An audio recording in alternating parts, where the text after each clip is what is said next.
Hello friends, जय हिंद।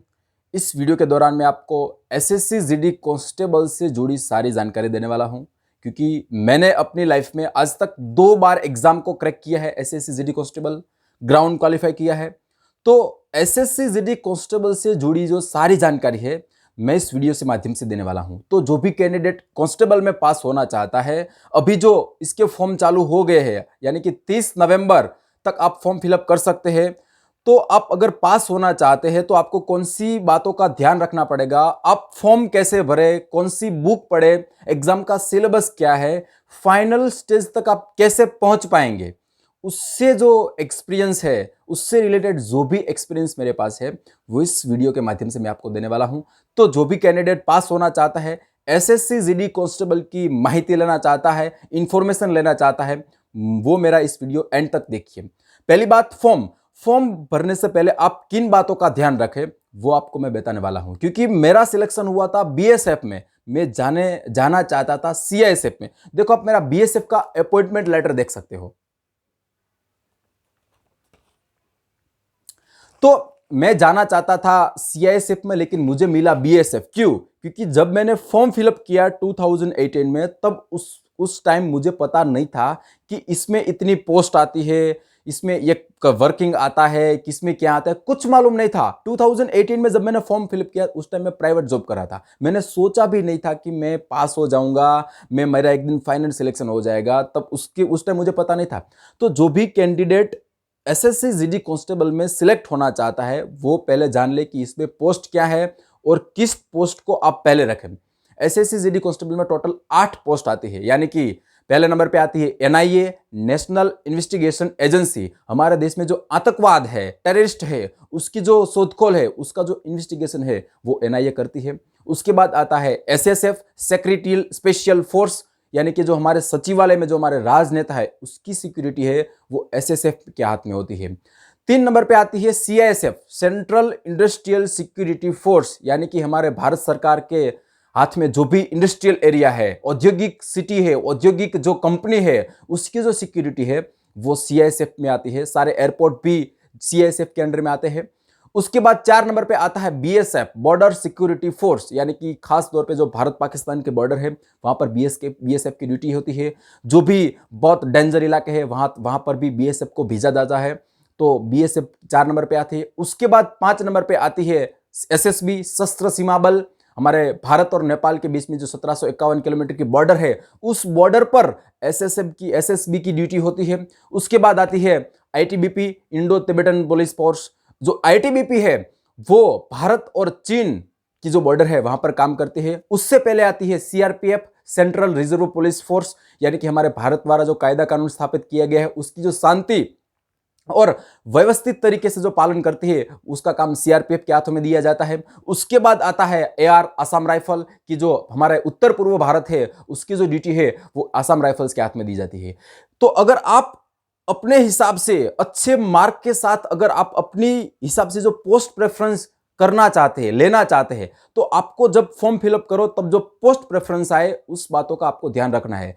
मैं अपना एक्सपीरियंस शेयर करूं तो जब मैंने 2018 में फॉर्म फिलअप किया तो साइबर कैफे में मैं अपना फॉर्म फिलअप करवाने के गया था। उसको भी कुछ पता नहीं था, मुझे भी कुछ पता नहीं था। तो उसने ABCDEFGH उसके हिसाब से कर दिया। अब मुझे अच्छे मार्क थे बट मुझे मिला बीएसएफ। क्यों? क्योंकि ए में आता था बीएसएफ। तो अगर आप फॉर्म भरना चाहते हैं तो आप पोस्ट प्रेफरेंस क्या रखें पहले?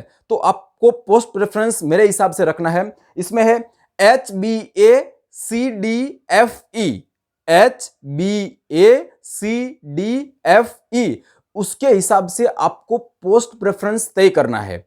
जो जनरल कैटेगरी के हैं वो 23 साल तक फॉर्म सबमिट कर पाएंगे। ओबीसी वाले कैंडिडेट है वो उसको 3 साल की छूट छाट मिलते हैं, यानी कि वो 26 साल तक फॉर्म फिलअप कर पाएंगे।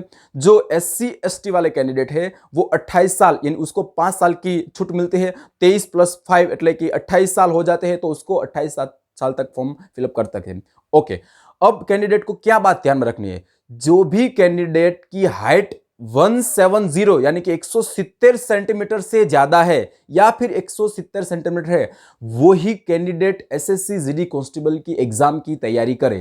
क्योंकि क्या होता है कि अगर आप एग्जाम क्रैक कर लेते हो लेकिन जब आप पीटी पीएसटी में जाते हो तो आपको वह फाइनल हाइट में निकाल दिया जाता है। तो बेटर है कि अगर आपकी हाइट नहीं होती है तो लाइफ में कुछ और ऑप्शन आप पकड़ ले, ठीक है।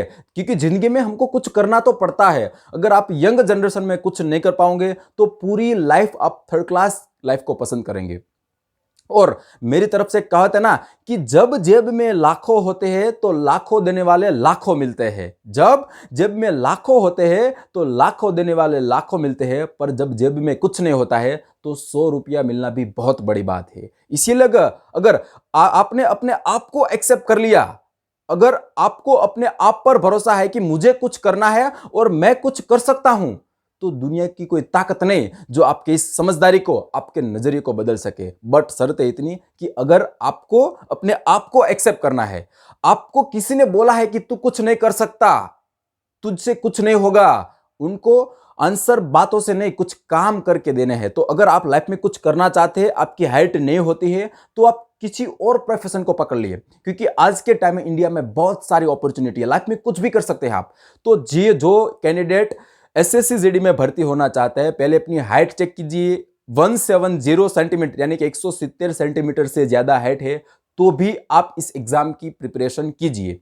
ओके, अब बात करते हैं एग्जाम की। एग्जाम जो आपकी है वो हिंदी लैंग्वेज में आएगी, ठीक है। आपको कंप्यूटर में एग्जाम देना पड़ेगा, कोई पेपर आपको लिखने के लिए पेपर आपको नहीं देगा, कंप्यूटर में ही आपको क्लिक करके एग्जाम देना पड़ेगा। सीबीटी कंप्यूटर बेस्ड टेस्ट होगी, ठीक है। जब मैंने फर्स्ट टाइम एग्जाम दिया 2018 वाले एग्जाम, तो उस टाइम नेगेटिव मार्किंग नहीं था। लेकिन याद रखिए सब स्टूडेंट की उस टाइम अब जो आप एग्जाम फॉर्म फिलअप करेंगे और जनवरी 2023 में जो एग्जाम आने वाले हैं उसमें नेगेटिव मार्किंग लागू किया गया है। और उसमें टोटल 160 यानी कि 116 मार्क्स की एग्जाम है, 80 क्वेश्चन है, ठीक है। यानी कि 80 क्वेश्चन है और एक क्वेश्चन के 2 मार्क। एक क्वेश्चन आपका सही हुआ तो आपको 2 मार्क मिलेंगे, अगर आपका एक क्वेश्चन गलत होगा तो आपका आधा मार्क कटने वाला है, ठीक है। तो ये है पूरा एग्जाम की स्ट्रेटेजी। अगर आप एग्जाम पास करना चाहते हैं तो आपके पास एग्जाम सिलेबस आपको कंप्लीट मालूम होना चाहिए, और दूसरी बात आपके पास उससे रिलेटेड पूरा मटेरियल होना चाहिए। तो उसमें 4 पार्ट में डिवाइड होता है। पार्ट ए में आता है रीजनिंग। तो रीजनिंग में क्या आता है, तो रीजनिंग में कोडिंग डिकोडिंग, तार्किक क्षमता जो आपकी है, आप इंटेलिजेंट कितने हैं, आप जो आपको कोयडा दिया गया है, आपको जो ब्लड रिलेशन वाला एग्जांपल दिया गया है, कोडिंग डिकोडिंग दिया गया है, नंबर सीरीज दी गई है, अल्फाबेटिक सीरीज दी गई है, उसको आप टाइम के समय के मर्यादा में आप कितना जल्दी सॉल्व कर सकते हैं, उसको बोलते हैं इंटेलिजेंट रीजनिंग, तार्किक क्षमता। तो 20 क्वेश्चन पार्ट ए में, 20 क्वेश्चन रीजनिंग के हो गए। पार्ट बी में जीएस यानी कि general studies, general knowledge and general awareness, India से जुड़ी जो बेसिक इंफॉर्मेशन है यानी कि हिस्ट्री, जियोग्राफी, कॉन्स्टिट्यूशन, जो सारी इंफॉर्मेशन है वो 20 क्वेश्चन जनरल स्टडीज के हो गए।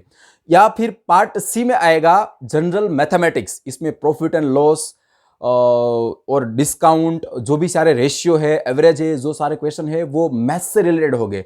तो 20 क्वेश्चन मैथ्स के हो गए। और पार्ट डी में होगा हिंदी और इंग्लिश दोनों लैंग्वेज होगी, आप कोई भी लैंग्वेज में आंसर पसंद करके आप सिलेक्ट कर सकते हैं।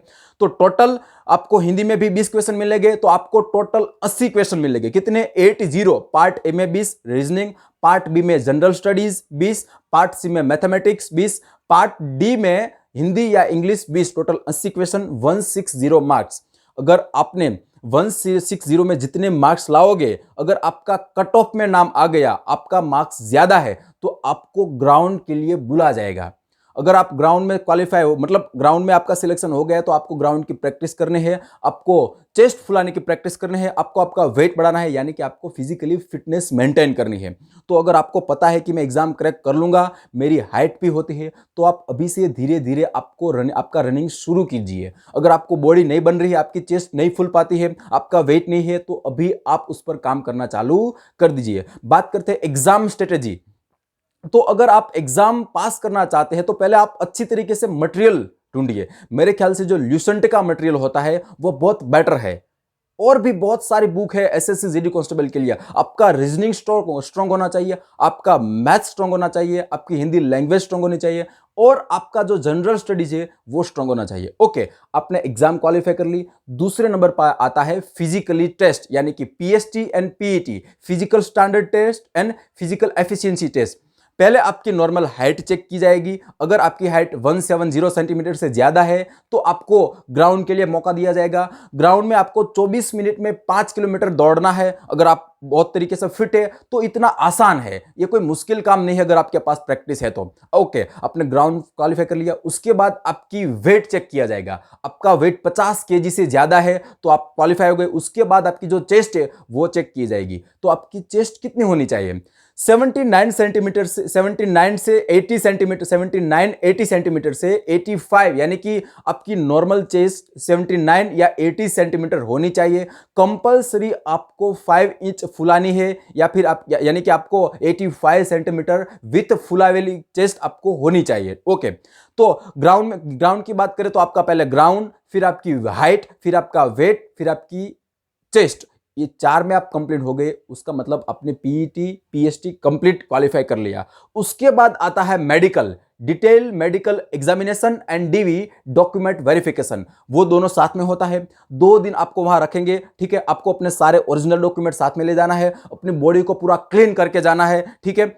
अगर वहां पर जाएंगे तो पहले आपका नॉर्मल मेडिकल होगा, और नॉर्मल मेडिकल में आपका यूरिन रिपोर्ट, ब्लड रिपोर्ट, पूरी बॉडी का एक्सरे, सब कुछ आपको कुछ एक्सरसाइज किया जाएगा, ठीक है। अगर मैं मेडिकल में गया तब हम लोगों को 20 मिनट ऐसी एक्सरसाइज की कि उन लोगों ने एक्सरसाइज के दौरान पकड़ लिया। अगर कोई भी कैंडिडेट को हड्डी से प्रॉब्लम है, कोई हड्डी टूटी हुई है, किसी को कोई टैटू है, सारे कपड़े निकाल दिए जाते हैं। कोई टैटू है, किसी को हड्डी से प्रॉब्लम है, कोई देख नहीं पाता है, तो वो एक्सरसाइज में ही आधा प्रतिशत लोग निकल जाते हैं। मतलब वो पकड़ लेते हैं कि इस कैंडिडेट में कोई बॉडी में प्रॉब्लम है।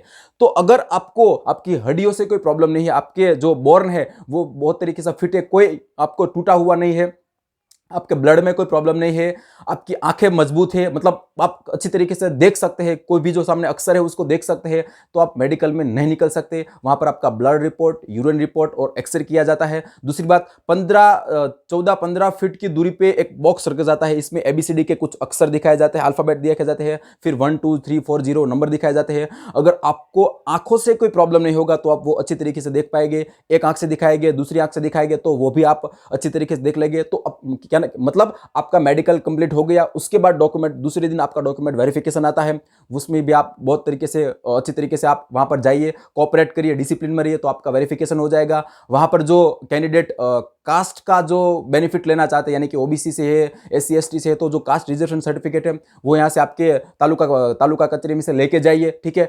और तो मतलब आपका medical and document verification complete हो गया। फिर आपको वेट करनी है फाइनल मेरिट लिस्ट की, यानी कि 5-6 महीने के बाद जो फाइनल मेरिट लिस्ट आए, उस मेरिट में आपका नाम आ गया तो समझ लो आप SSC-GD में सिलेक्ट हो गए, आप गवर्नमेंट सर्वेंट बन गए, ठीक है। तो जब फाइनल मेरिट आपका आएगा उसमें आपकी पोस्ट भी लिखी होगी कि आपको कौन सा पोस्ट मिला है, और जो आपकी पोस्ट है वो आपको एग्जाम में मिले मार्क के हिसाब से मिलेगी।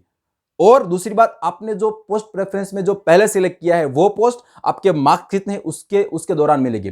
बात करते हैं मेरी, मैंने जब वो 2018 वाले एग्जाम क्रैक की तो मैं जाना चाहता था CISF में, बट मुझे जब मैंने फॉर्म फिलअप किया तो पोस्ट प्रेफरेंस के बारे में मुझे कुछ नॉलेज नहीं था, तो मैंने ABCDEFGS ज्वाइन कर लिया। तो A में था BSF, B में था CISF, C में था CRPF, D में था SSB, इस तरह की पोस्ट थी। तो मुझे पता नहीं था, तो मैंने A में BSF रख दिया। तो मुझे अच्छे मार्क्स थे लेकिन मुझे मिला BSF। क्यों? क्योंकि मैंने पोस्ट प्रेफरेंस में पहले BSF सिलेक्ट किया था। तो अगर मुझे BSF में नहीं जाना था तो मैंने BSF का जॉब ज्वाइन नहीं किया, ठीक है। बट अगर आप जो भी पोस्ट लेना चाहते हैं उस पोस्ट को आगे रखिए, ठीक है। उसके बाद आप तैयारी चालू कीजिए। तो जब आपका फाइनल मेरिट लिस्ट में नाम आ जाए उसके बाद 1-1.5 महीने के बाद आपके घर पे ऑर्डर आएगा, अपॉइंटमेंट लेटर आएगा। उस लेटर में आपको कुछ सेंटर पे, कौन से सेंटर पे जाना है, किस तारीख पे आपको रिपोर्ट करना है, क्या क्या चीजें साथ में ले जाना है, कौन सी बातों का ध्यान रखना है, आपका SBI अकाउंट में आपका ATM कार्ड होना चाहिए, अकाउंट होना चाहिए, वो सारी जानकारी आपकी अपॉइंटमेंट लेटर में दी जाती है। फिर जब आप उस डेट पे वहां पर रिपोर्ट करते हैं तो वहां फिर से आपका नॉर्मल मेडिकल होता है, उसके बाद आपकी ट्रेनिंग होती है, उसके बाद आपको कोई भी ड्यूटी दी जाती है। तो पूरी जो प्रोसेस हो वो इस तरह से होती है, ठीक है। तो मुझे पता चल गया कि मुझे एसएससी की जॉब नहीं लेनी है तो मैंने किसी और जॉब की तैयारी चालू कर दी, ठीक है। बट अगर आप एसएससी जॉब जीडी की जॉब लेना चाहते हैं तो आप बहुत बेटर स्ट्रेटेजी के साथ फिजिकली फिटनेस को मेंटेन करते हुए आप इस जॉब को आसानी से पा सकते हैं। मैं आशा रखता हूं कि मेरे इस वीडियो के माध्यम से लगभग आपके सारे क्वेश्चन सोल्व हो गए हो। अगर आपको कोई और दूसरा क्वेश्चन है तो मुझे कमेंट सेक्शन में बताइए। Thank you so much.